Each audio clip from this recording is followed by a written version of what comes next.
संग है, पहली चौपाई है। जब ते राम ब्याह घर आए, नित्य नव मंगल मोद बधाए। जब से भगवान श्री राम जी सीता जी को ब्याह करके अयोध्या में लाए हैं, तब से नित्य प्रतिदिन नए नए प्रकार के बधाव बज रहे हैं। पूरी अयोध्या में खुशहाली मनाई जा रही है। लेकिन मित्रों, मानस में जहां जहां एक समय या एक बार लिखा आया है तो नई कहानी शुरू हो जाती है। और यहां पर आज ऐसा हो रहा है। एक समय राजा दशरथ जी अपनी सभा में बैठे हैं और महाराज दशरथ ने दर्पण में अपना मुख देखा तो राजा दशरथ जी ने पाया जो कानों के समीप के बाल हैं वो सफेद हो गए हैं, अर्थात बुढ़ापे का संकेत दे रहे हैं। बस महाराज के मन में विचार यहीं से आया कि अब मैं राम को युवराज पद दे दूं। तो कहने का तात्पर्य कि यहां से श्री राम मनगमन की लीला शुभारंभ है और यहां से अयोध्या कांड। अभी तक आप लोगों ने बालकांड की लीला को देखा, कलेवा तक का प्रसंग देखा। अब इसके आगे का जो प्रसंग है वो अयोध्या कांड से है। तो मंगल की कामना करते हुए प्रस्तुत है मंगलाचरण और आज की पावन लीला का पहला प्रसंग आपके समक्ष में। कहत सुनती आबे, कहत सुनती आबे,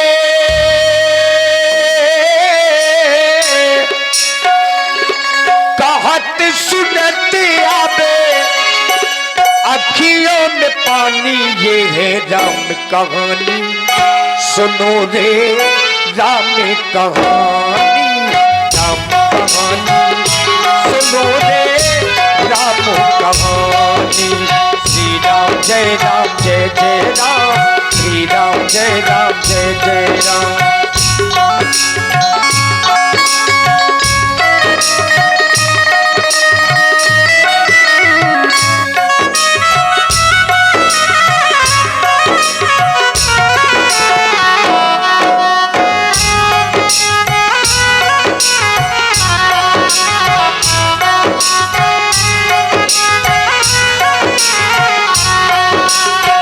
कहत सुनती आबे, कहत सुनती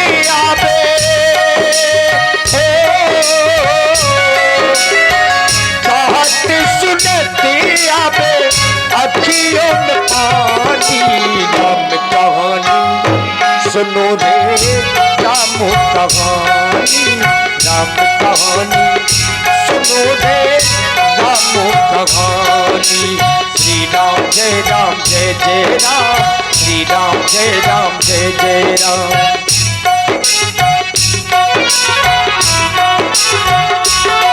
दशरथ के राज दुलारे, कौशल्या की आंख तारे। दशरथ के राज दुलारे, कौशल्या की आंख तारे। वो सूर्य पर सिखे सूरज, रघुकुल के उजियारे। राजीव नयनो बोले, राजीव नयनो बोले, मधु भरी वाणी। राम कहानी सुनो रे राम कहानी, राम कहानी सुनो रे राम कहानी। मंगल भावनो अमंगल भारी, प्रभु दशरथ अजिरो बिहारी।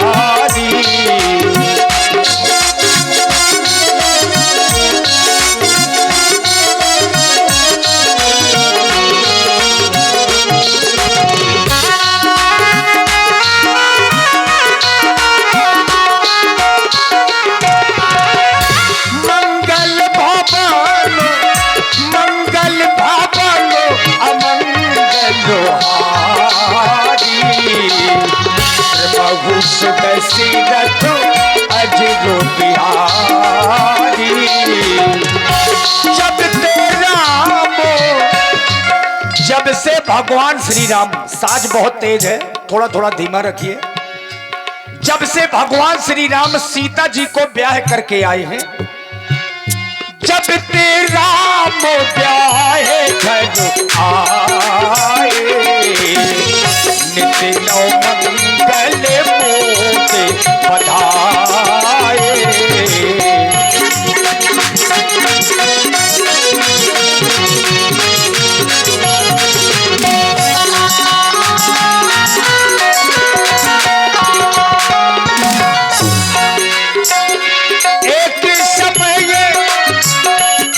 समय की चर्चा बाबा गोस्वामी तुलसीदास जी लिख रहे हैं, ये वही एक समय है जहां राजा दशरथ जी सभा में बैठे हैं।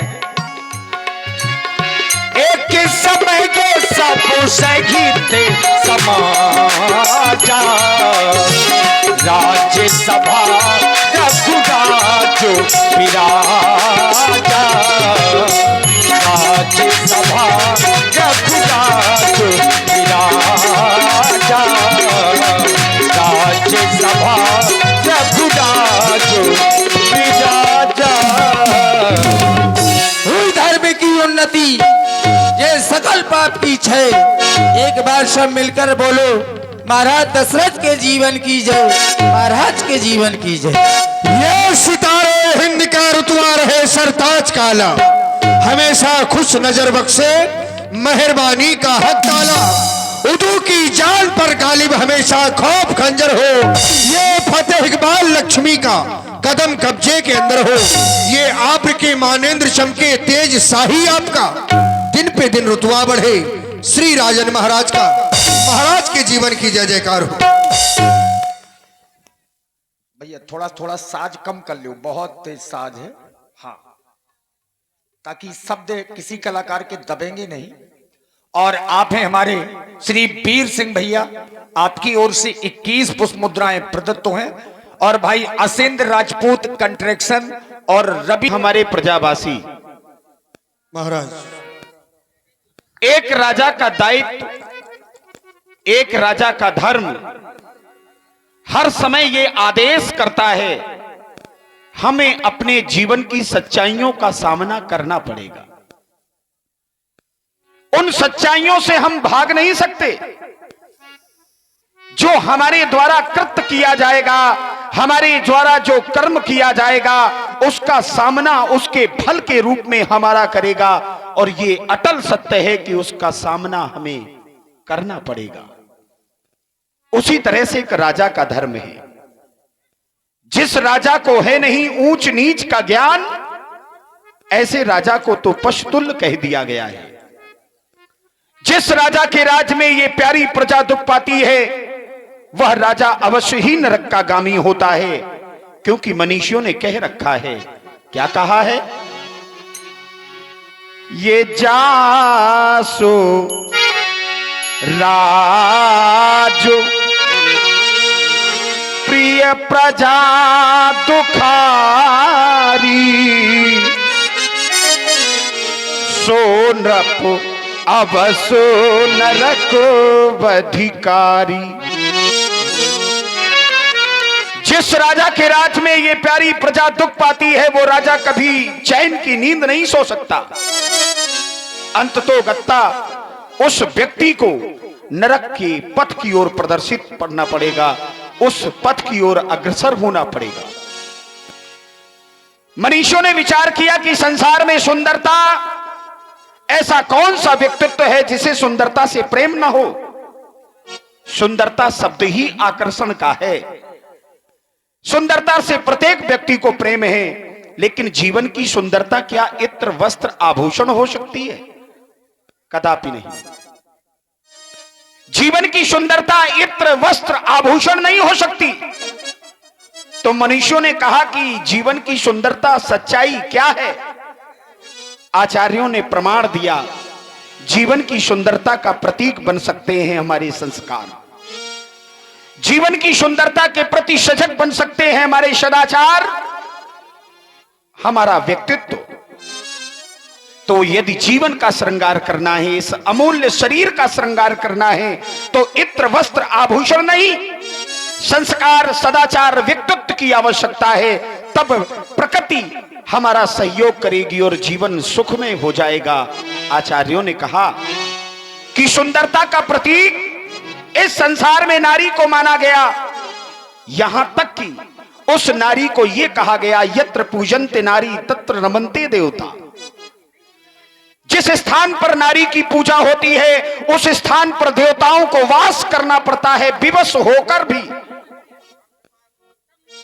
पुनः ऋषियों ने निवेदन किया कि मुनिश्रेष्ठ, अगर वहां पर देवता वास नहीं कर सकते या देवता वास नहीं कर रहे तो आखिर क्या है कि नारी की पूजा भी हो रही है और देवता भी वास नहीं करते। तो मनीषियों ने कहा प्रत्येक नारी की पूजा नहीं होती, प्रत्येक नारी पूजा की अधिकारिणी नहीं होती। कौन नारी? इस प्रकार से कौन नारी इस समाज में पूजनीय है? मनीषियों ने उत्तर दिया, नारी की शोभा लाज से है,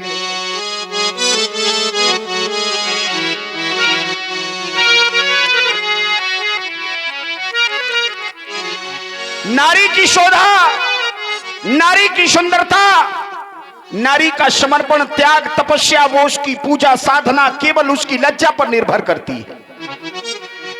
नारी की शोभा लाज से है, देखो नारी जिसो में लाज नहीं, ब्राह्मण की शोभा ज्ञान से है, ब्राह्मण की शोभा ज्ञान से है, देखो ब्राह्मण जिसमें ज्ञान नहीं, छत्री छत्री की शोभा धर्म से है, शस्त्र जीवो मही रक्षा प्रबरा तस्जीप का तत्रापि प्रथमानि कल्पा पृथ्वी सह परिपालम। वो छत्री जो धरती और समाज की रक्षा में अपने प्राणों को साहस निछावर कर देता है, ऐसे छत्री की आवश्यकता पड़ती है।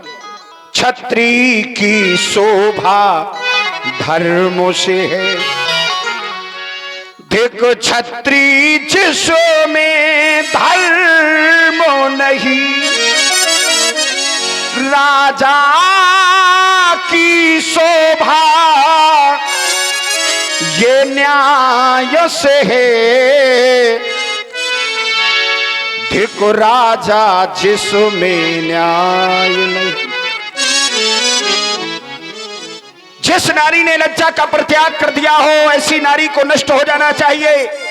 जिस ब्राह्मण ने ज्ञान का परित्याग कर दिया हो, ज्ञान के सदाचार के आचरणों का त्याग कर दिया हो, ऐसे व्यक्तित्व को समाप्त हो जाना चाहिए। जिस राजा ने न्याय नहीं कर पाया ऐसे राजा को शीघ्र ही नष्ट हो जाना चाहिए। ये धर्म कर्म के जीवन का सबको आनंद उठाना है, पल पल की गिनती कर लेना, मालिक के घर को जाना है। जिस जिस पल जो जो कर बैठे उसका फल पाना बाकी है। मत समझो दुनिया मेरी है, दुनिया मालिक की दासी है, दुनिया मालिक की दासी है। नेह नाते संबंध रिश्ते सारे टूट जाएंगे। जो बने फिरते थे सदा से सच्चे मीत, वो सारे मीत छूट जाएंगे। जाने का समय होगा, जाएगा जीव अकेला, सारे संबंधों के बंधन टूट जाएंगे, टूट जाएंगे, टूट जाएंगे।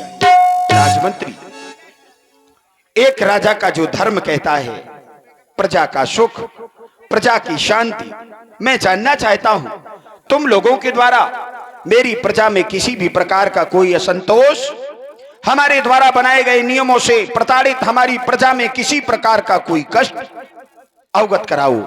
मेरी प्रजा का समाचार, उसकी खुशहाली का वर्णन करो, मैं सुनना चाहता हूं। धन्य है महाराज आपका जीवन। आप जब भी सिंहासन पर आसीन होते हैं, हम मंत्रियों से अपनी इस प्यारी प्रजा का हाल जाना करते हैं। क्यों नहीं, ये तो आपका दैनिक कर्तव्य है, जो आप अपने कर्तव्यों का निर्वाह कर रहे हैं। महाराज, मैं विचार कर रहा हूं, आप जैसा राजा जिस प्रजा को प्राप्त हो, क्या उसका जीवन दुख में यापन हो सकता है? नहीं महाराज, आपके लिए तो बता दिया गया कि धर्म धुरंधर गुण निधि ज्ञानी, आप धर्मात्मा हैं, योद्धाओं में आपकी गिनती होती है और आप ज्ञानियों में विशेष हैं। ऐसे राजा के राज में प्रजा को कष्ट, फिर आपके जो निज कृत्य हैं, आपने अपने कर्मों के माध्यम से केवल मृत्यु लोक नहीं, यहां तक कि स्वर्ग लोक में भी अपनी धाक को स्थापित किया है। ऐसा आपका जीवन है। वो सुरपति बसहि बाहुबल जाके, देवताओं का राजा इंद्र भी आपके भुजाओं के बल पर निवास करता है। आपके सम्मान में, शिष्टाचार में, स्वागत में अर्ध सिंहासन सुरपति दे, ये आपका सम्मान उस देवलोक में होता है महाराज। फिर विशेष, जब ते राम ब्याह घर आए, नित नौ मंगल मोद बधाए। जिस दिन से आपके चारों पुत्रों का विवाह हुआ है, अयोध्या में प्रसन्नता का ठिकाना नहीं है महाराज। यहां तक कि दूध पूत से है घर घर आवादानी, सिंह और बकरी पीते एक घाट पानी। आपस में विरोधाभास है, लेकिन आपके सानिध्य में रहने के बाद वो अपने जीवन के आपसी विरोध को भूलकर एक साथ रहना स्वीकार कर रहे हैं। ऐसे आपके राज की क्रियाएं निरंतर चल रही हैं महाराज। कहने का तात्पर्य कि राज में सभी रूप से प्रसन्नता है, आनंद है। अहो भाग, भगवान शंकर की बड़ी अच्छी कृपा है। हमारे राज्य में हमारी प्रजा कुशल में जीवन व्यतीत करे, इससे बढ़कर सुख एक राजा के लिए क्या हो सकता है। राजमंत्री, नित्य की भांति आज हम सेनागार से सीधे दरबार की ओर चले आए हैं। ऐसा लगता है शीश पर शोभायमान हमारे पूर्वजों का यह मुकुट कुछ टेढ़ा हो गया है। दर्पण की व्यवस्था करो, इसे हम यहीं पर संवारेंगे। महाराज दशरथ जी ने ज्यों ही दर्पण में अपना मुख देखा, राये सुभाए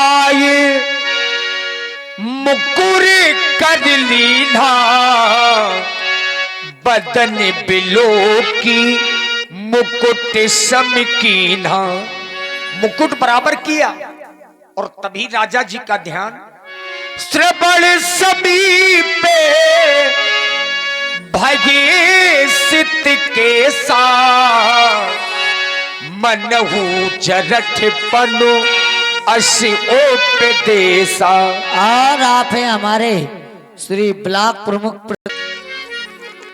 दर्पण में अपने मुखारबिंद का दर्शन किया,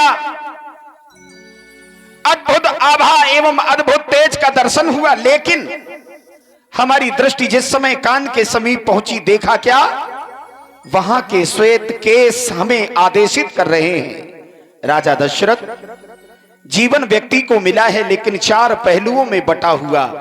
प्रथमो नार्जितम विद्या, द्वितीयो नार्जितम धनम, तृतीयो नार्जितम पुण्यम, तो चतुर्थम, चौथी अवस्था में क्या किया जा सकता है। इन तीनों अवस्थाओं में राजा दशरथ ने सब कुछ प्राप्त किया, लेकिन अंतिम अवस्था, ये ग्रंथ कहते हैं, चौथे पन जाई नृप कानन। चौथी अवस्था में राजा को गृहस्थ छोड़कर वानप्रस्थ को स्वीकार कर लेना चाहिए। अगर ऐसा है, अगर हमने वानप्रस्थ को स्वीकार कर लिया, तो फिर इस सिंहासन की व्यवस्था कौन देखेगा, ये विचार आ सकता है। लेकिन हमने विचार कर लिया, भय राम शब विधि शब लायक, बेटा राम सब विधि से योग्य हो गया है, क्यों ना हो उसे अयोध्या के युवराज पर आसीन करके मैं वानप्रस्थ को स्वीकार करूंगा। अस्तु, आज का दरबार यहीं पर समाप्त कर दिया जाए। पूज्य गुरुदेव के सदन को जाने के लिए हमारा रथ नहीं, केवल हमारे सारथियों को हमारे साथ भेजा जाए। और आप है हमारे आदरणीय श्री बागरा आनी नृत्य सुदिन सुओ सर पाई, प्रेम पुलक तन मुदिते मनु, गुरु ही सुनायऊ जाई। नायट को ना भटको जग में, ये है देश बेगाना रे, मुसाफिर चलते जाना रे, मुसाफिर चलते जाना रे।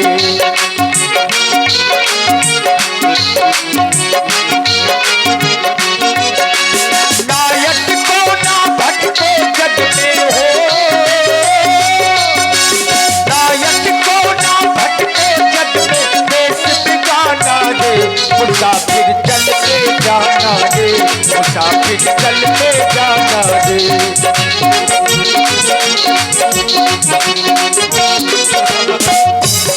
वाह भैया भगा दे, अरे भगा दे, देख रहे हो आप लोग। अरे हमारे राज्य का सैनिक है ये, ग्राम सिंह है। आओ तुम हमारे साथ चलो।